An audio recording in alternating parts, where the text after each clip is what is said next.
Dear students, আজকে যে টপিকটা তোমাদের সাথে ডিসকাস করব সেটা হচ্ছে ইমিউনোলজি এর একটা পার্ট, যেখানে আমরা আলোচনা করব সেলুলার হিউম্যান ইমিউনিটি নিয়ে। আর আমরা আলোচনা করব different types of antibody structure, আর প্রাইমারি আর সেকেন্ডারি ইমিউন রেসপন্স বলতে আমরা কী বুঝি। তো চলো দেখে নিই। এইখানে আমরা এই ছবিটায় দেখতে পাচ্ছি, এই ছবিটায় দেখো আমরা এই আমাদের ইমিউনিটির যে দুটো ভাগ, হিউমারাল রেসপন্স আর সেলুলার রেসপন্স, এই দুটো ভাগ স্পষ্ট করে আমরা এই ছবিটার মধ্যে দেখতে পাচ্ছি। আচ্ছা, হিউমারাল ইমিউনিটি কাদের দ্বারা, কোন সেলগুলোর দ্বারা হয়? বি লিম্ফোসাইটের দ্বারা হয় বা বি সেলের দ্বারা হয়, ঠিক আছে। আর সেলুলার ইমিউনিটি বা সেলুলার রেসপন্স কাদের দ্বারা হয়? সেলুলার রেসপন্স টি লিম্ফোসাইট বা টি সেলের দ্বারা হয়। তাহলে এখানে দেখছো বাঁ দিকে হিউমারাল যে রেসপন্স আছে সেগুলো বি সেলের দ্বারা হচ্ছে। এই বি সেলগুলো এরা কনভার্ট হয়ে যায় প্লাজমা সেলে, এবং এই প্লাজমা সেল থেকে অ্যান্টিবডি ক্ষরণ হয়। এই অ্যান্টিবডিগুলো এবার অ্যান্টিজেনটাকে নির্মূল করে, ঠিক আছে। অপরদিকে তো ডান দিকে দেখো সেলুলার ইমিউন রেসপন্সে এই টি সেলগুলো অ্যান্টিজেনের সাথে ইন্টারাক্ট করে। অ্যান্টিজেনের সাথে ইন্টারাক্ট করে এরা দু রকম টি সেলে এরা মানে বিভক্ত হয়ে যায়। একরকম টি সেলকে আমরা বলি টিএইচ সেল বা টি হেল্পার সেল, আর একরকম টি সেলকে আমরা বলি টিসি সেল বা টি সাইটোটক্সিক সেল। এবং এই টি হেল্পার সেল এবং টি সাইটোটক্সিক সেলের ইন্টারাকশানে আলটিমেটলি যে ইনফেক্টেড যে সেলটা আছে সেই ইনফেক্টেড সেলটা নষ্ট হয়ে যায়, ঠিক আছে। চলো আমরা একটু ডিটেলে ব্যাপারটা বুঝে নিই। এইখানে যে ছবিটা তোমরা দেখছো, এইখানে দেখো এই যে বাঁ দিকে কিছু কিছু ভাইরাস, ফাজ ভাইরাস বা যে কোনো ভাইরাস হতে পারে, এই ভাইরাসগুলো প্রথমে একটা অ্যান্টিজেন প্রেজেন্টিং সেলের সাথে ইন্টারাক্ট করছে, ঠিক আছে। প্রথম স্টেপে দেখো এরা একটা অ্যান্টিজেন প্রেজেন্টিং সেলের সাথে ইন্টারাক্ট করতে। যখনই কোনো ভাইরাস আমাদের শরীরের মধ্যে ঢুকলো বা কোনো প্যাথোজেন আমাদের শরীরের মধ্যে ঢুকলো, সাথে সাথে এই অ্যান্টিজেন প্রেজেন্টিং সেলগুলো কী করলো না, তারা লাফিয়ে গিয়ে ওই ভাইরাসটাকে এনগালফ করে নিল। এনগালফ করে এই ভাইরাসটাকে বা এই অ্যান্টিজেনটাকে ভেঙে এই অ্যান্টিজেনের কিছু কিছু পার্টিকেল, অ্যান্টিজেনিক যে পার্টিকেলগুলো, এই পার্টিকেলের যে টুকরোগুলো, এই টুকরোগুলোকে তাদের সারফেসে এক্সপ্রেস করে, ঠিক আছে। এবং এই অ্যান্টিজেন প্রেজেন্টিং সেল মূলত দু ধরনের অ্যান্টিজেন প্রেজেন্টিং সেল হতে পারে। এক হচ্ছে যারা কিনা MHC1 প্রোটিনটাকে এক্সপ্রেস করে তাদের সেল সারফেসে। আর এক ধরনের অ্যান্টিজেন প্রেজেন্টিং সেল হচ্ছে যারা কিনা MHC2 প্রোটিনটাকে এক্সপ্রেস করে তাদের সেল সারফেসে। এবং এই MHCর ফুল ফর্মটা কি? MHCর ফুল ফর্ম হচ্ছে মেজর হিস্টোকম্প্যাটিবিলিটি কমপ্লেক্স। এবং এই MHC প্রোটিনগুলো কি করে না, এরা এই যে অ্যান্টিজেন প্রেজেন্টিং সেলগুলো অ্যান্টিজেনটাকে তার ভেতরে ঢুকিয়ে নিয়ে অ্যান্টিজেনটাকে ভেঙে দিয়ে টুকরো টুকরো করে দিল, এই টুকরোগুলোকে এই মেজর হিস্টোকম্প্যাটিবিলিটি কমপ্লেক্স বা MHC যে প্রোটিনগুলো আছে সেই MHC প্রোটিনগুলো এই টুকরোগুলোকে বাইন্ড করে এই সেল সারফেসে এসে তারা এক্সপ্রেস করে, ঠিক আছে। তাহলে অ্যান্টিজেন প্রেজেন্টিং সেল বা কোনো ভাইরাস ইনফেক্টেড সেল তার সেল সারফেসে কী করবে? আইদার MHC1 এক্সপ্রেস করবে অথবা MHC2 এক্সপ্রেস করবে। এবং এই MHC1 বা MHC2 এর সাথে কী লেগে থাকবে না, ওই অ্যান্টিজেনের যে টুকরোটা সেটা ওর সাথে লেগে থাকে। এবার নেক্সট স্টেপে দেখো, নেক্সট স্টেপে কী করে না, এই antigen presenting cell along with ওর MHC molecule and the antigen which is attached with the MHC molecule, তারা কি করে না, তারা দু ধরনের টি সেলের সাথে ইন্টারাক্ট করে। এক ধরনের টি সেল হচ্ছে CD8 মার্কার ওলা টি সেল, আর এক ধরনের টি সেল হচ্ছে CD4 মার্কার ওলা টি সেল। তাহলে টি সেল দু ধরনের আমরা দেখছি, এইগুলোকে বলা হয় নেভ টি সেল। নেভ টি সেল মানে এরা এখনও অ্যান্টিজেনের সাথে ইন্টারাক্ট করেনি, ওই জন্য এদেরকে বলছে নেভ। হ্যাঁ, এরা এখনও ইন্টারাক্ট করেনি, কিন্তু এখন এরা ইন্টারাক্ট করতে যাচ্ছে। হ্যাঁ, এবং এই নেভ টি সেল আমরা দেখি যে দু ধরনের সার্কুলেশনে পাওয়া যায়। এক ধরনের নেভ টি সেল হচ্ছে CD8 মার্কার টি সেল, আর এক ধরনের হচ্ছে CD4 মার্কার নেভ টি সেল, ঠিক আছে। তাহলে এই অ্যান্টিজেন প্রেজেন্টিং সেলটা যখন MHC1 এর দ্বারা সেই অ্যান্টিজেনটাকে এক্সপ্রেস করে, যখন সে যখনই সে MHC1 প্রোটিনের দ্বারা অ্যান্টিজেনটাকে এক্সপ্রেস করছে, তখন সে শুধুমাত্র CD8 মার্কার ওলা যে টি সেলগুলো আছে, নেভ টি সেলগুলো আছে, তাদের সাথে ইন্টারাক্ট করবে, ঠিক আছে। তার মানে মূলত ভাইরাস ইনফেক্টেড যে সেলগুলো তারা MHC মেজর হিস্টোকম্প্যাটিবিলিটি কমপ্লেক্স 1 দ্বারা তাদের অ্যান্টিজেনটা এক্সপ্রেসড হয়ে তারা কি করে না, CD8 মার্কার ওলা নেভ টি সেলের সাথে ইন্টারাক্ট করে, ঠিক আছে। অপরদিকে যে অ্যান্টিজেন প্রেজেন্টিং সেলগুলো যেগুলো যে অ্যান্টিজেনগুলোকে প্রসেস করছে, অন্য অ্যান্টিজেন প্রেজেন্টিং সেলগুলো, মানে ভাইরাস ইনফেক্টেড সেল না, বাট অন্য অ্যান্টিজেন প্রেজেন্টিং সেলগুলো, হ্যাঁ, সেই অ্যান্টিজেন প্রেজেন্টিং সেলগুলো বি সেল হতে পারে, antigen presenting cell B cell হতে পারে, ডেনড্রাইটিক সেল হতে পারে। এই সমস্ত সেলগুলো তারা কী করছে না, তারা MHC2, হ্যাঁ, মেজর হিস্টোকম্প্যাটিবিলিটি কমপ্লেক্স 2 এর দ্বারা এই অ্যান্টিজেনের যে টুকরোটা আছে সেটাকে এক্সপ্রেস করছে এই অ্যান্টিজেন প্রেজেন্টিং সেল সারফেসের মেমব্রেনে। এবং এরা কাদের সাথে ইন্টারাক্ট করছে না, এরা CD4 মার্কার ওলা যে নেভ টি সেলগুলো আছে তাদের সাথে ইন্টারাক্ট করছে। ঠিক আছে, খুব ভালো কথা। তাহলে আমরা কী দেখলাম, দু ধরনের টি সেল আছে, একটা হচ্ছে CD8 মার্কারওয়ালা টি সেল আর একটা হচ্ছে CD4 মার্কারওয়ালা টি সেল। ঠিক আছে, তো অ্যান্টিজেন প্রেজেন্টিং সেলটা ডিপেন্ডিং অপন অ্যান্টিজেনটা কী ধরনের, অ্যান্টিজেনটা যদি ব্যাকটেরিয়া হয় বা অন্য কোনো অ্যান্টিজেন হয়, তাহলে সে কী হবে না, সে অ্যান্টিজেন প্রেজেন্টিং সেলের দ্বারা প্রসেস হয়, MHC2 দ্বারা এক্সপ্রেস হয়, সে CD4 মার্কারওয়ালা সেলের সাথে ইন্টারাক্ট করবে।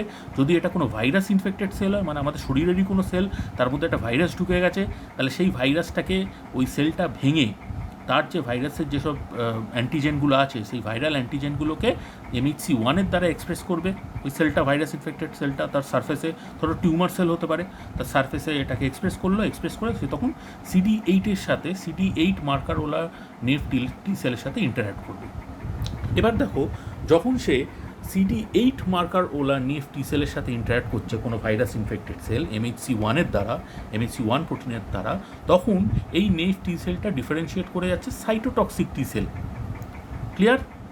যখন কোনো অ্যান্টিজেন প্রেজেন্টিং সেল, হ্যাঁ, তার MHC2 এবং অ্যান্টিজেন MHC2 এর সাথে যে অ্যান্টিজেনটা বেঁধে আছে, অ্যান্টিজেনের টুকরোটা যেটা বাইন্ড করে আছে MHC2 এর মধ্যে, সে যখন কোনো CD4 ওলা নেভ টি সেলের সাথে ইন্টারাক্ট করছে, তখন এই CD4 ওলা নেভ টি সেলটা দু ধরনের টি সেলে বিভক্ত হচ্ছে। তারা দু ধরনের না, মূলত এক ধরনের টি সেলে তারা ডিফারেন্সিয়েট করছে, সেটাকে আমরা বলছি টি হেল্পার সেল। ঠিক আছে, এই টি হেল্পার সেল আবার দু ধরনের হয়। একটাকে আমরা, এক ধরনের টি হেল্পার সেলকে আমরা বলি TH1, আর এক ধরনের টি হেল্পার সেলকে আমরা বলি TH2। ঠিক আছে, এবং এই TH1 আর TH2 কী করে না, এই TH1 আর TH2 হেল্পার সেলগুলো তারা কিছু মিডিয়েটার্স, কেমিক্যাল মিডিয়েটার সিক্রিট করে। সেই কেমিক্যাল মিডিয়েটার্সগুলো পরবর্তীকালে এই সাইটোটক্সিক যে টি সেল তাদের ওপর কাজ করে, তাদের যে কার্যকারিতা তাতে সাহায্য করে। বা কিছু কিছু মিডিয়েটার্স, যেগুলোকে আমরা বলি ইন্টারলিউকিন, এরা কী করে না, বি সেলের ওপর কাজ করে বি সেলগুলোকে প্লাজমা সেলে ডিফারেন্সিয়েট করতে সাহায্য করে, এবং পরবর্তীকালে এই প্লাজমা সেল থেকে ইমিউনোগ্লোবুলিন বা অ্যান্টিবডি সিক্রিট করতে তারা সাহায্য করে। তাহলে বোঝা গেল মূলত সেলুলার ইমিউনিটি টি সেলের দ্বারা কীভাবে হচ্ছে। এবার চলো আমরা নেক্সট ছবিটা দেখে নিই। এখানে দেখো আর একটু ডিটেলে, মানে আর একটু ভালোভাবে ছবিটা দেওয়া আছে। দু ধরনের সেল আমি বলেছিলাম, একটা হচ্ছে আমাদের শরীরেরই একটা সেল যে কিনা ইনফেক্টেড বাই কোনো ভাইরাস, ঠিক আছে, আর এক হচ্ছে বাইরে থেকে কোনো ব্যাকটেরিয়া আমাদের শরীরের ভেতরে ঢুকেছে। প্রথমটা দেখে নিই, বাঁ দিকেরটা। যদি আমাদের শরীরের মধ্যে কোনো ভাইরাস আমাদের কোনো শরীরের সেলের মধ্যে ঢুকে বসে থাকে, হ্যাঁ, এখন যেমন করোনা ভাইরাস শরীরের সেলে গিয়ে ঢুকে বসে আছে, এই যে পালমোনারি যে সেলগুলো আছে আমাদের, হ্যাঁ, এই পালমোনারি সেলগুলোর মধ্যে ঢুকে বসে আছে বা অন্যান্য সেলের ভেতরে ঢুকে বসে আছে, তো তখন কি হয় না, এই ভাইরাসটাকে, এই যে সেলটা আছে আমাদের শরীরের যে সেলটা আছে, সেই ভাইরাসটাকে ভেঙে টুকরো করে। দেখো অ্যান্টিজেন ফ্রেগমেন্ট দেখতে পাচ্ছ, এবং এই অ্যান্টিজেন ফ্রেগমেন্টগুলোকে ক্লাস 1 MHC মলিকিউলের দ্বারা, হ্যাঁ, সে কী করে না, সে তার সারফেসে এক্সপ্রেস করে। এবং এই ক্লাস 1 MHC মলিকিউল সাইটোটক্সিক টি সেলের, হ্যাঁ, যে নেভ টি সেল আছে সেই নেভ টি সেলের সাথে সে ইন্টারাক্ট করে ভায়া একটা টি সেল রিসেপ্টার। ঠিক আছে, তাহলে টি সেল, এই নেভ টি সেলের সারফেসে কী আছে, একটা টি সেল রিসেপ্টার আছে। এই টি সেল রিসেপ্টারটা তখন ওই ক্লাস 1 MHC মলিকিউল এবং সেই যে অ্যান্টিজেনটা ওর সাথে বাইন্ড করে আছে তার সাথে ইন্টারাক্ট করে সেই সাইটোটক্সিক টি সেলে ডিফারেন্সিয়েট করবে। নেক্সট দেখো, বাইরে থেকে যদি কোনো ব্যাকটেরিয়া আসে, ডান দিকে আমরা যেটা দেখছি, সে কী হবে না, অ্যান্টিজেন প্রেজেন্টিং সেল লাফিয়ে গিয়ে তাকে এনগালফ করে সেটাকে ভেঙে দিয়ে অ্যান্টিজেনিক যে ফ্রেগমেন্টগুলো সেগুলোকে জেনারেট করবে। সেই অ্যান্টিজেনিক ফ্রেগমেন্টগুলো ক্লাস 2 MHC মলিকিউলের সাথে ইন্টারাক্ট করে ওই অ্যান্টিজেন প্রেজেন্টিং সেলের সারফেসে তারা এক্সপ্রেস হবে। এই ক্লাস 2 MHC মলিকিউল এবং অ্যান্টিজেন পরবর্তীকালে টি সেল রিসেপ্টারের সাথে ইন্টারাক্ট করবে। ঠিক আছে, এবং যেই টি সেল রিসেপ্টারের সাথে ওরা ইন্টারাক্ট করলো, সাথে সাথে সেই টি সেলগুলো হেল্পার টি সেলে ডিফারেন্সিয়েট করে গেল। ঠিক আছে, তাহলে ডিপেন্ডিং অপন কোন এমএইচসি মলিকিউল অ্যান্টিজেনটাকে এক্সপ্রেস করছে তার উপর ডিপেন্ড করবে আমরা নেভ টি সেলগুলো সাইটোটক্সিক টি সেলে ডিফারেন্সিয়েট করবে না এগুলো হেল্পার টি সেলে ডিফারেন্সিয়েট করবে। ক্লিয়ার? চলো এবার নেক্সট থেকে। নেক্সট এখানে দেখো এই ছবিটাতে আমরা দেখতে পাচ্ছি যে কীভাবে অ্যান্টিজেন প্রেজেন্টিং সেল, হ্যাঁ, তার ক্লাস 2 এমএইচসি মলিকুল, মানে যদি কোনো ব্যাকটেরিয়াল অ্যান্টিজেন হয় তাহলে কী হবে না, অ্যান্টিজেন প্রেজেন্টিং সেল গিয়ে লাফিয়ে গিয়ে তাকে ধরে নেবে, ধরে নিয়ে সেটাকে টুকরো টুকরো করে নেবে ওই অ্যান্টিজেন প্রেজেন্টিং সেলের মধ্যে, করে নিয়ে ক্লাস 2 এমএইচসি মলিকিউলের সাথে সেটাকে এক্সপ্রেস করাবে, এক্সপ্রেস করিয়ে এরা CD4 মার্কা যে টি সেলের নেভ টি সেলের পপুলেশন আছে তাদের সাথে ইন্টারাক্ট করাবে, তাদের সাথে ইন্টারাক্ট করিয়ে হ্যাঁ কী করবে না TH1, টি হেল্পার 1, টি হেল্পার 2 এবং টি হেল্পার 17 এই 3 ধরনের টি হেল্পার সেলকে তারা ডিফারেন্সিয়েট করবে, ঠিক আছে, তারা করাবে। আচ্ছা, তাহলে এখানে কি হচ্ছে না, এখানে দেখো টি হেল্পার সেলের কী কাজ না, এরা ম্যাক্রোফেজ আর সাইটোটক্সিক সেলকে অ্যাক্টিভেট করে। টি হেল্পার 2 সেলের কী কাজ না, এরা বি সেলসকে অ্যাক্টিভেট করে। আর টি হেল্পার 17 সেলসগুলোর কী কাজ না, এরা নিউট্রোফিল আর ম্যাক্রোফেজকে এরা রিক্রুট করে, ঠিক আছে।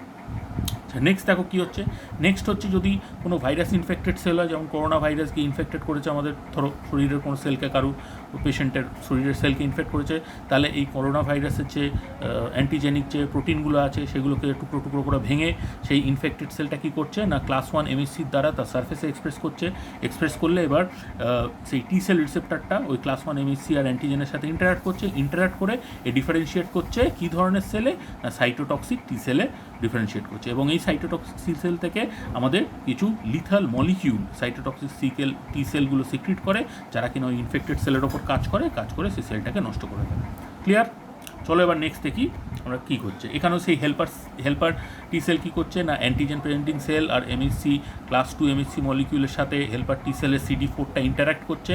এবং দেখো এখানে ক্লোনাল সিলেকশন হচ্ছে কী ধরনের অ্যান্টিজেন, কোন স্পেসিফিক অ্যান্টিজেনটা এখানে এক্সপ্রেস হয়েছে, সেই অ্যান্টিজেনের স্পেসিফিক যে টি সেলগুলো আছে, হেল্পার টি সেলগুলো আছে, শুধুমাত্র সেই হেল্পার টি সেলগুলোই ডিফারেন্সিয়েট করবে, বৃদ্ধি হবে, সেটাকেই আমরা বলছি ক্লোনাল সিলেকশন। সব হেল্পার টি সেলগুলো কিন্তু হবে না, ঠিক আছে, নির্দিষ্ট ওই অ্যান্টিজেন স্পেসিফিক যে হেল্পার টি সেলগুলো সেগুলোই বৃদ্ধি হবে। তো এটাকেই আমরা বলছি ক্লোনাল সিলেকশন। এবং এরা কী করবে না বৃদ্ধি হয়ে এদের কাজ কি না, এরা এই ইন্টারলিউকিন বা কেমিক্যাল মিডিয়েটার সিক্রিট করবে। এই কেমিক্যাল মিডিয়েটারগুলো পরবর্তীকালে এই দেখো নিউট্রোফিল, ম্যাক্রোফেজ, কিলার যে টি সেল আছে বা সাইটোটক্সিক টি সেল এবং প্লাজমা সেল যেগুলো বি সেল, তাদের ওপর কাজ করে নির্দিষ্ট তাদের যে কাজগুলো সেগুলো করাবে, ঠিক আছে। এবং কিছু এই হেল্পার টি সেল তারা কিন্তু কিছু করবে না, তারা চুপচাপ বসে থাকবে। তারা কীভাবে বসে থাকবে না, তারা মেমারি টি সেল হিসেবে তারা বসে থাকবে। পরবর্তীকালে যদি অ্যাটাক হয় তাহলে তারা সাথে সাথে এই কাজটা করবে। আচ্ছা, তাহলে বোঝা গেল। তাহলে চলো দেখে নিই। আচ্ছা, এবার দেখে নাও, ওটা তো দেখলাম হেল্পার টি সেল কী করছে।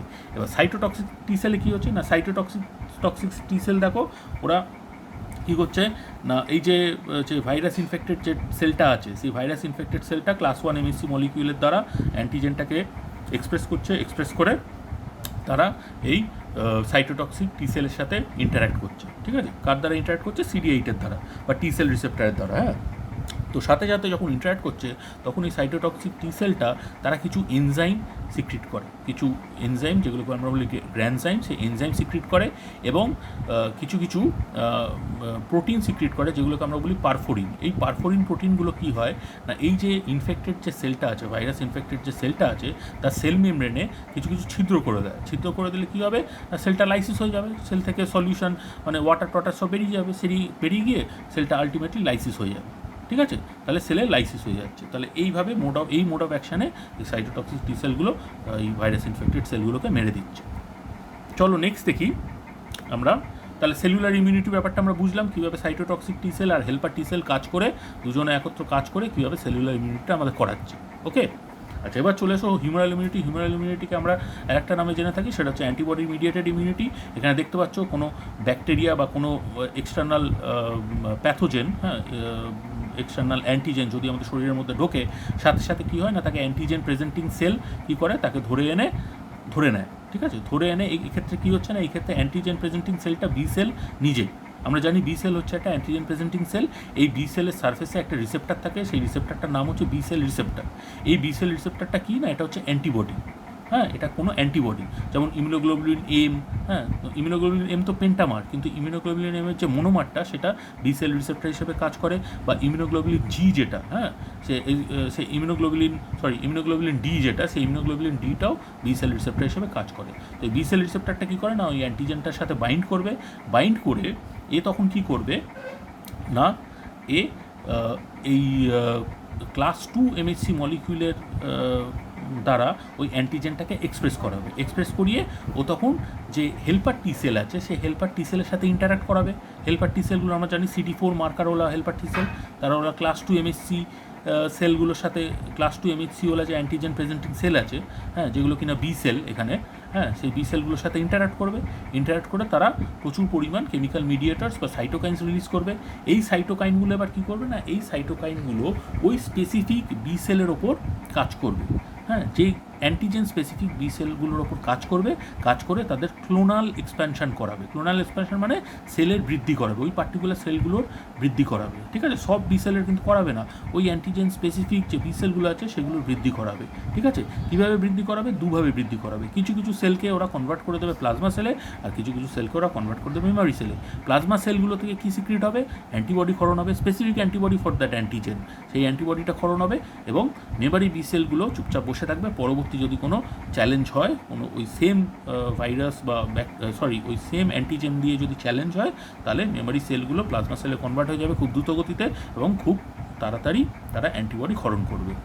ওকে, তাহলে এই হচ্ছে হিউম্যানাল ইমিউনিটির মূল ব্যাপারটা। এবার চলো, এবার আরেকটা জিনিস যেটা হয়, class switching of B cell. Class switching of B cell মানে কি? এই যে বি সেল রিসেপ্টার যেটা দেখো আমরা দেখলাম, এইখানে তোমরা দেখতে পাচ্ছ, দেখো এটা বড় করে দিলাম, এই যে বি সেল রিসেপ্টার আমরা দেখতে পাচ্ছি। এই বি সেল রিসেপ্টারগুলো আমি কি বললাম না, মূলত দু ধরনের হয়, IgM মোনোমার বা IgD। ঠিক আছে, এই দু ধরনের বি সেল রিসেপ্টার আমরা দেখি, এটা বি সেলের মেমব্রেনে থাকে। কিন্তু আমাদের যখন বি সেল থেকে যখন অ্যান্টিবডি সিক্রিট হয়, তখন তো বিভিন্ন ধরনের অ্যান্টিবডি ক্ষরণ হয়, IgM হয়, IgE হয়, IgA হয়, তাই না? তো এইটা কীভাবে হয়? আমার কাছে রিসেপ্টার আছে একটাই, কিন্তু রিসেপ্টার আছে দু ধরনের অ্যান্টিবডির, কিন্তু কীভাবে এত টাইপের অ্যান্টিবডি আমি সিক্রিট করছি? তো এই জিনিসটাকে বলে ক্লাস সুইচিং। তো বলছে যখন এই অ্যান্টিজেন প্রেজেন্টিং সেল, হ্যাঁ, যেটা কিনা বি সেল ইটসেলফ যখন টি হেল্পার সেলের সাথে ইন্টারাক্ট করছে, সেই টি হেল্পার সেলটা অ্যাক্টিভেটেড হয়ে যাচ্ছে এবং এই টি হেল্পার সেলটা কী করছে না, কিছু কিছু কেমিক্যাল মিডিয়েটার সিক্রিট করছে, যেই কেমিক্যাল মিডিয়েটারগুলোকে আমরা বলছি ইন্টারলিউকিন। ঠিক আছে, এবার ইন্টারলিউকিন দেখো অনেক ধরনের হয়, IL-4 আছে, হ্যাঁ, IL-5 আছে, হ্যাঁ, আরও IL-1 হয়, IL-2 হয়, তো অনেক ধরনের ইন্টারলিউকিন হয়। তো ডিপেন্ডিং অপন কী ধরনের ইন্টারলিউকিন সে ক্ষরণ করলো, এবার কী ধরনের ইন্টারলিউকিন ক্ষরণ করলো সেটা ডিপেন্ড করবে কার ওপর না, কী ধরনের অ্যান্টিজেন সে প্রেজেন্ট করেছে। ঠিক আছে, depending upon specificity of the antigen, সে এই হেল্পার টি সেলগুলো, স্পেসিফিক হেল্পার টি সেলগুলো অ্যাক্টিভেট হবে এবং স্পেসিফিক হেল্পার টি সেলগুলো অ্যাক্টিভেট হলে স্পেসিফিক ইন্টারলিউকিনগুলো সিক্রিট হবে এবং স্পেসিফিক ইন্টারলিউকিনগুলো পরবর্তীকালে এই বি সেলের ওপর গিয়ে কাজ করবে, এই বি সেল বা প্লাজমা সেলগুলোর ওপর গিয়ে কাজ করবে এবং এই প্লাজমা সেলগুলোকে ডিফারেন্সিয়েট করবে into specific antibody secreting plasma cell, যেখান থেকে স্পেসিফিক অ্যান্টিবডি আইদার IgM বা IgE বা IgA বা অন্যান্য যেসব অ্যান্টিবডিগুলো আছে সেগুলো সিক্রিট হবে। তো এইটাকে বলে ক্লাস সুইচিং, মানে অ্যান্টিবডির যে ক্লাসটা আছে সেই ক্লাসটা সুইচ ওভার হবে। ঠিক আছে, কী ধরনের অ্যান্টিবডি সিক্রিট হবে স্পেসিফিক, সেইটা ডিপেন্ড করবে এই ক্লাস সুইচিংয়ের ওপর। ঠিক আছে, তাহলে বোঝা গেল ক্লাস সুইচিং কী। এবার চলো নেক্সট দেখে নিই আইসোটাইপ সুইচিং। আইসোটাইপ সুইচিং মানে একই, ক্লাস সুইচিং দেখো এখানে বলছে যে যেই রিসেপ্টারগুলো আছে বি সেল রিসেপ্টারগুলো মূলত IgM মোনোমার বা IgD হয়, যেটা আমি বলছিলাম। ঠিক আছে, তো বি সেল রিসেপ্টারে দেখতে পাচ্ছ এখানে উপরে ছবিতে বি সেল বলে যেখানে লেখা আছে, সেখানে বি সেল রিসেপ্টারটা আছে। এই বি সেল রিসেপ্টারটা কী হচ্ছে না, চ্যালেঞ্জড হচ্ছে। ঠিক আছে, অ্যান্টিজেনের দ্বারা চ্যালেঞ্জড হচ্ছে, ওই MHC ক্লাস 2 ওলা যে অ্যান্টিজেন প্রেজেন্টিং সেল ছিল তার দ্বারা ও চ্যালেঞ্জড হচ্ছে। চ্যালেঞ্জড হলে ও ক্লাস সুইচিংয়ের দ্বারা ডিফারেন্সিয়েট করে বিভিন্ন ধরনের অ্যান্টিবডি সিক্রেটিং প্লাজমা সেলে কনভার্ট হয়ে যাচ্ছে এবং পরবর্তীকালে সেই প্লাজমা সেলগুলো থেকে স্পেসিফিক টাইপ অফ অ্যান্টিবডি ক্ষরণ হচ্ছে। ঠিক আছে, তাহলে ক্লাস সুইচিং বুঝতে পারলাম, আইসোটাইপ সুইচিং কি সেটাও বুঝতে পারলাম। আচ্ছা চলো এখানে দেখে নিই নেক্সট ছবিটায়। এখানে দেখছো millions of cells of antibodies are present in the body, মানে বিভিন্ন ধরনের প্লাজমা সেল আমাদের বডিতে আছে, বি সেল আছে বিভিন্ন ধরনের। ঠিক আছে, যারা কিনা বিভিন্ন ধরনের অ্যান্টিবডি ক্ষরণ করতে পারে। ঠিক আছে, এবং সব ধরনের antibody secreting plasma cell is recognized by particular antigen. ঠিক আছে, প্রত্যেক কটা অ্যান্টিজেনের জন্য এই ধরনের প্লাজমা সেল আছে। তাহলে এবার antigen specific B cell population selected হয় যখন এই অ্যান্টিজেনটা, এই স্পেসিফিক অ্যান্টিজেনটা গিয়ে ইন্টারাক্ট করে বি সেল পপুলেশনের সাথে, ঠিক আছে, নেক্সট বি সেলের সাথে যখন ইন্টারাক্ট করে তখন একটা antigen specific B cell population expand করে, মানে ক্লোনাল সিলেকশন হয়, ঠিক আছে। অন্যগুলোর থেকে সেই বি সেলের সংখ্যাটা বৃদ্ধি পায়, বৃদ্ধি পেয়ে সে তার স্পেসিফিক অ্যান্টিবডি ক্ষরণ করে, ঠিক আছে। এবং কিছু কিছু B cell memory B cell হয়েও এরা রয়ে যায়, তারা সাথে সাথে অ্যান্টিবডি ক্ষরণ করে না, তারা মেমারি বি সেল হয়ে তারা চুপচাপ বসে থাকে। ওকে, আচ্ছা, এবার দেখে নিই আমরা বিভিন্ন ধরনের অ্যান্টিবডি আমরা জানি আমাদের সার্কুলেশনে 5 ধরনের অ্যান্টিবডি সার্কুলেট করে, ঠিক আছে। তো আমাদের এই ক্লাসিফিকেশনের বিভিন্ন জিনিসের উপর ভিত্তি করে আমরা এগুলোকে ক্লাসিফাই করে থাকি, যেমন depending on the heavy chain. দেখো হেভি চেন ক ধরনের আছে, মিউ হেভি চেন আছে, কাদের আছে mu heavy chain, IgM immunoglobulin M এর মিউ হেভি চেন আছে, তারপর আছে গামা হেভি চেন আছে, গামা হেভি চেন কোন অ্যান্টিবডির আছে, IgG। তারপর আছে alpha heavy chain, alpha heavy chain কার আছে না ইমিউনোগ্লোবুলিন এর আছে। তারপর আছে এপসাইলন হেভি চেন কার আছে না ইমিউনোগ্লোবুলিন ই এর আছে। আর ডেল্টা হেভি চেন কার আছে না ইমিউনোগ্লোবুলিন ডি এর আছে, ঠিক আছে। মলিকুলার ওয়েট দেখো এখানে দেখতে পাচ্ছ, সবথেকে বেশি মলিকুলার ওয়েট হচ্ছে ইমিউনোগ্লোবুলিন এম এর। কেননা এটা হচ্ছে পেন্টামার, 5খানা এই অ্যান্টিবডি মনোমার দিয়ে এটা তৈরি, ঠিক আছে। তারপর দেখো যে ডাইমার আছে ইমিউনোগ্লোবুলিন এ, যেটা ডাইমার, তার মলিকুলার ওয়েট তারপর সেকেন্ড, হ্যাঁ, বেশি মলিকুলার ওয়েট তার। এরকমভাবে মলিকুলার ওয়েটগুলো তোমরা দেখে নিও, ডিপেন্ডিং অন কতগুলো মলিকুল আছে অ্যান্টিবডি, এটা মনোমার না ডাইমার না পেন্টামার, তার উপর ডিপেন্ড করবে মলিকুলার ওয়েটটা। তারপর দেখো percentage of total antibody in serum, মানে ব্লাডে সার্কুলেট করছে সংখ্যায় কোন অ্যান্টিবডিটা সবথেকে বেশি সার্কুলেট করে। সবথেকে বেশি সার্কুলেট করছে হচ্ছে ইমিউনোগ্লোবুলিন জি, ঠিক আছে, 80%। ওকে, তারপর দেখো ইমিউনোগ্লোবুলিন এ পাওয়া যায়, হ্যাঁ, যেটা কিনা সিক্রিটারি অ্যান্টিবডি আমরা বলে থাকি, হ্যাঁ, আমাদের স্যালাইভা, তারপর মিউকাস টিয়ার্স এইসবে থাকে।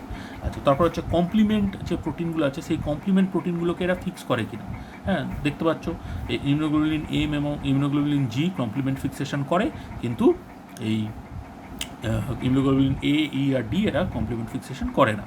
এবার ফাংশনের উপর ডিপেন্ড করে দেখো ইমিউনোগ্লোবুলিন এম যেটা, এরা কিন্তু প্রাইমারি রেসপন্সের জন্য রেসপন্সিবল। প্রাইমারি রেসপন্স মানে হচ্ছে প্রথমে যে রেসপন্সটা হয়, ঠিক আছে, তার জন্য এরা রেসপন্সিবল, এরা কমপ্লিমেন্ট ফিক্সেশন করে। এবং এদের যে মনোমারটা, তারা বি সেলের রিসেপ্টার। আমি আগেই বলেছিলাম immunoglobulin M R immunoglobulin D থাকে বি সেল রিসেপ্টার হিসেবে, তাহলে এদের যে মনোমারটা সেটা বি সেল রিসেপ্টার হিসেবে থাকে, ঠিক আছে। ইমিউনোগ্লোবুলিন জি কী করে না, এরা হচ্ছে সবথেকে বেশি সংখ্যা এরা ব্লাডে পাওয়া যায়, তার ব্লাডের মেন যে অ্যান্টিবডিটা সেটা হচ্ছে ইমিউনোগ্লোবুলিন জি।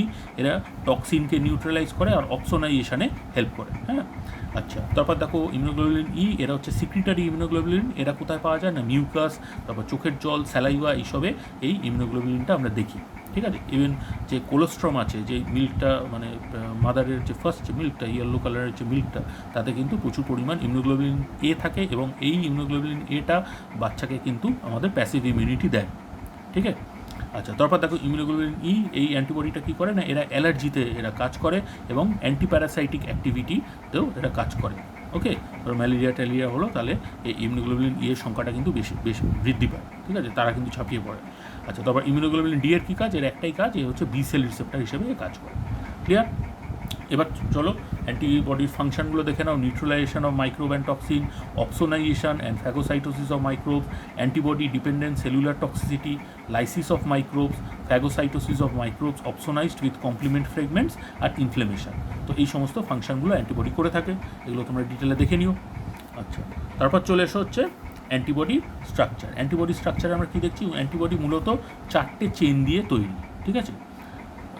4টে চেন কী কী না, 2টো হেভি চেন মানে ভারী চেন আর 2টো লাইট চেন মানে হালকা চেন, ঠিক আছে। তো এখানে দেখতে পাচ্ছি ইয়েলো কালারেরগুলো হচ্ছে লাইট চেন আর গ্রিন কালারেরগুলো হচ্ছে হেভি চেন, এবং এদের 2টো টার্মিনাস থাকে। টার্মিনাস মানে এরা তো পেপটাইড চেন, তো পেপটাইড চেনের 2টো টার্মিনাস থাকে, একটা থাকে নাইট্রোজেন এন টার্মিনি আর একটা থাকে সি টার্মিনি, ঠিক আছে।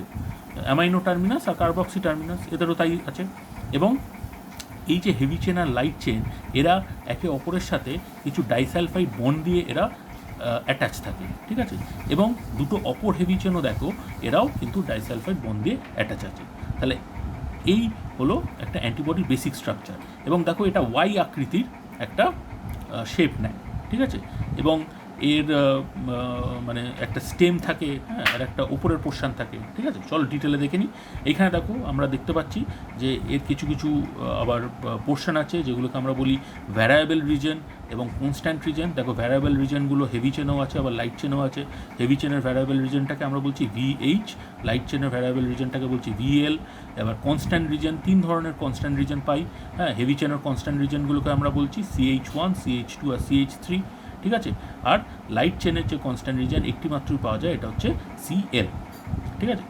আর এর দুটো পোর্শন থাকে, FC রিজন থাকে আর FAB রিজন থাকে, ঠিক আছে। FAB রিজনটা হচ্ছে ওই ওয়াই এর যে ওপরের যে পোর্শনটা সেটা হচ্ছে FAB রিজন, আর ওয়াই এর যে স্টেমটা সেটাকে আমরা বলি FC রিজন। আর একটা দেখো হিঞ্জ রিজন আছে। হিঞ্জ রিজন মানে এটা ঠিক দরজার যেমন কবজা, ওইরকমভাবে এরা ওয়াই এর যে আর্মগুলো সেগুলো এরা এক্সটেন্ড করতে পারে, ঠিক আছে। আচ্ছা, এবার দেখো এই যে ভ্যারিয়েবল রিজন দেখতে পাচ্ছ ওয়াই এর যে একদম উপরের, হ্যাঁ, দুটো হাতে যে ভ্যারিয়েবল রিজন দেখতে পাচ্ছ VH আর VL দিয়ে তৈরি, তাদের মধ্যে আবার লাল রঙের দেখো একটা অংশ আছে, এটাকে আমরা বলি হাইপার ভ্যারিয়েবল রিজন। এবং এই হাইপার ভ্যারিয়েবল রিজনের সাথেই কিন্তু অ্যান্টিজেনটা বাইন্ড করে, ঠিক আছে। তাহলে এই হাইপার ভ্যারিয়েবল রিজনটা কিন্তু এক একটা অ্যান্টিবডি, যেমন 5 ধরনের অ্যান্টিবডি দেখেছি, এই 5 ধরনের অ্যান্টিবডির আবার বিভিন্ন ধরনের টাইপ হয়, ঠিক আছে। এবং এরা ডিফার করে এই হাইপার ভ্যারিয়েবল রিজন, ঠিক আছে। এবার এই হাইপার ভ্যারিয়েবল রিজনটা কিন্তু স্পেসিফিক ফর পার্টিকুলার অ্যান্টিজেন। এক একটা অ্যান্টিজেনের জন্য এই হাইপার ভ্যারিয়েবল রিজনটা ডিফারেন্ট, ঠিক আছে। আচ্ছা, নেক্সট চলো আমরা অ্যান্টিবডি স্ট্রাকচারটা বুঝে নিলাম। আর নেক্সট যে টপিকটা আছে সেটা হচ্ছে প্রাইমারি ইমিউন রেসপন্স বা প্রাইমারি অ্যান্টিবডি রেসপন্স আর সেকেন্ডারি অ্যান্টিবডি রেসপন্স বলতে কী বুঝি। দেখো এখানে এই গ্রাফটায় ওয়াই অ্যাক্সিসে কী দেখছি, অ্যামাউন্ট অফ অ্যান্টিবডি, মানে অ্যান্টিবডি কত সংখ্যায় ক্ষরণ হচ্ছে।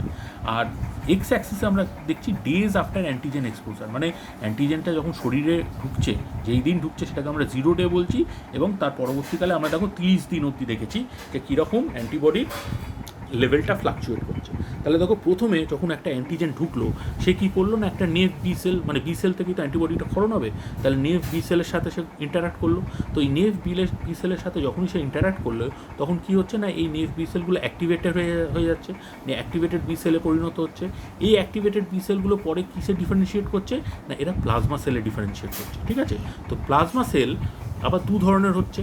কিছু প্লাজমা সেল হচ্ছে যারা অ্যান্টিবডি ক্ষরণ করছে, আর কিছু প্লাজমা সেল তারা রয়ে যাচ্ছে, ঠিক আছে। তো এই দেখো এই প্লাজমা সেলগুলো হচ্ছে short leave plasma sell in lymphoid organ, মানে এরা বেশিক্ষণ এরা থাকছে না, ঠিক আছে। এই প্লাজমা সেলগুলো খুব খুব স্বল্প সময়ের জন্য থাকছে, থেকে তারা অ্যান্টিবডিটাকে ক্ষরণ করছে। এখানে দেখো ইমিউনোগ্লোবুলিন G আর ইমিউনোগ্লোবুলিন M ক্ষরণ করে আবার তাদের সংখ্যাটা কিন্তু পড়ে যাচ্ছে, ঠিক আছে, পড়ে যাচ্ছে। এবং এরা কী হিসেবে থাকছে না, এরা লং লিভড প্লাজমা সেল হিসেবে বোন ম্যারোতে লুকিয়ে থাকছে, ঠিক আছে। তাহলে এইটা কখন হচ্ছে, এটা হচ্ছে প্রাইমারি ইমিউন রেসপন্স, মানে প্রথমবার ফার্স্ট ইনফেকশন যখন হচ্ছে তখন এই জিনিসটা হচ্ছে। এখানে দেখছো আমরা অ্যান্টিবডির সংখ্যাটা কিন্তু কম, ঠিক আছে, বেশি সংখ্যায় কিন্তু অ্যান্টিবডি ক্ষরণ হচ্ছে না। দ্বিতীয়বার কি হলো না, এই যে লং লিভ যে প্লাজমা সেলগুলো প্রথমবার রয়ে গেছিলো আমাদের বোন ম্যারোর মধ্যে, এরা এবার অ্যান্টিজেনের সাথে যখন দ্বিতীয়বার যখন অ্যান্টিজেনটা ইনফেক্ট করলো, এরা তখন কি হলো না, এরা কী হিসেবে রয়ে গেছিলো, এরা মেমারি সেল হিসেবে রয়ে গেছিলো, মানে চিনে রেখেছিলো অ্যান্টিজেনটাকে। এরা সাথে সাথে কনভার্ট হয়ে গেল প্লাজমা সেলে উইদিন, মানে ফ্র্যাকশন অফ সেকেন্ড, ঠিক আছে, একদিনের মাথায় এরা প্লাজমা সেলে কনভার্ট হয়ে গেলো। প্লাজমা সেলে কনভার্ট হয়ে গিয়ে প্রচুর পরিমাণ অ্যান্টিবডি, স্পেসিফিক অ্যান্টিবডি তারা সার্কুলেশনে ক্ষরণ করে দিল, ঠিক আছে। এবং এই অ্যান্টিবডিগুলো এবার ওই অ্যান্টিজেনের সাথে ইন্টারাক্ট করে অ্যান্টিজেনটাকে নষ্ট করে দিতে সাহায্য করলো, ঠিক আছে। এবং আবার এই প্লাজমা সেলগুলো লং লিভ প্লাজমা সেল, মানে মেমারি সেল হিসেবেও কিন্তু রয়ে গেল। মানে পরবর্তীকালে যদি আবার চ্যালেঞ্জ হয়, তাহলে এই মেমারি সেলগুলো আবার খুব দ্রুত গতিতে অ্যান্টিবডি ক্ষরণ করবে এবং অ্যান্টিবডির পরিমাণটাকে প্রচুর পরিমাণ তারা অ্যান্টিবডিটা ক্ষরণ করতে পারবে। তাহলে এইটা হচ্ছে প্রাইমারি আর সেকেন্ডারি ইমিউন রেসপন্স। এবার চলো দেখে নিই এই ট্যাবুলার ফর্মে এই প্রাইমারি আর সেকেন্ডারি ইমিউন রেসপন্সটাকে খুব সুন্দরভাবে এখানে দেখিয়েছে। দেখো এক্সপোজার অফ অ্যান্টিজেনে কী হচ্ছে, প্রাইমারি রেসপন্সে বলছে first exposure two a specific antigen, ঠিক আছে, প্রথম যে এক্সপোজারটা হচ্ছে যে কোনো অ্যান্টিজেন হোক ফার্স্ট এক্সপোজার। আর সেকেন্ডারি রেসপন্সটা হচ্ছে after second exposure to the same antigen, second exposure to the same antigen. ওই যে প্রথমবার যে অ্যান্টিজেনটা এক্সপোজার হয়েছিল, পরবর্তীকালে ওই অ্যান্টিজেনটা যদি আবার করে তাকে অ্যাটাক করে, তাহলে তখন আমরা সেকেন্ডারি রেসপন্সটা পাই। টাইম অফ অনসেট কি না, মিনিমাম 1 সপ্তাহ লাগে প্রাইমারি রেসপন্সটা হতে, 1 সপ্তাহ মিনিমাম লাগে, ঠিক আছে, কিন্তু সেকেন্ডারি রেসপন্সটা 1 ঘন্টার মধ্যেই এটা চালু হয়ে যায়, চালু হয়ে গিয়ে একদম শেষ করে দেয়, ওই প্যাথোজেনটাকে আর মানে বাঁচতে দেয় না শরীরের মধ্যে, ওরা নির্মূল করে দেয় একদম। আচ্ছা, স্ট্রেংথটা দেখো, এদের খুব উইক পোটেন্সি, মানে খুব দুর্বল রেসপন্স প্রাইমারি ইমিউন রেসপন্সটা, কিন্তু সেকেন্ডারি ইমিউন রেসপন্সটা কিন্তু খুব পোটেন্ট, খুব শক্তপোক্ত একটা রেসপন্স, যাতে কিনা সে ওটাকে খালাস করে দিতে পারে। হ্যাঁ, আচ্ছা, ডিউরেশনটা দেখো, প্রাইমারি ইমিউন রেসপন্স হচ্ছে short lived only for a few weeks, খুব 1 সপ্তাহ কি হার্ডলি 1.5 সপ্তাহের জন্য এই প্রাইমারি ইমিউন রেসপন্সটা থাকে, ঠিক আছে, কিন্তু সেকেন্ডারি ইমিউন রেসপন্সটা form antibodies for many months, এরা অ্যান্টিবডি তৈরি করে যায়, ঠিক আছে, মাসের পর মাস এরা কিন্তু অ্যান্টিবডিটাকে তৈরি করে যেতে সক্ষম। আর টাইপ অফ অ্যান্টিবডি এখানে কি, প্রাইমারি ইমিউন রেসপন্সের ক্ষেত্রে আমরা দেখেছি যে ইমিউনোগ্লোবুলিন এম, আর সেকেন্ডারি ইমিউন রেসপন্সের ক্ষেত্রে যে প্রাইমারি অ্যান্টিবডিটা সেটা হচ্ছে ইমিউনোগ্লোবুলিন জি। ঠিক আছে, কালকে তোমাদের অ্যাসাইনমেন্ট মূলত এই টপিকটার উপর থাকবে। All the best.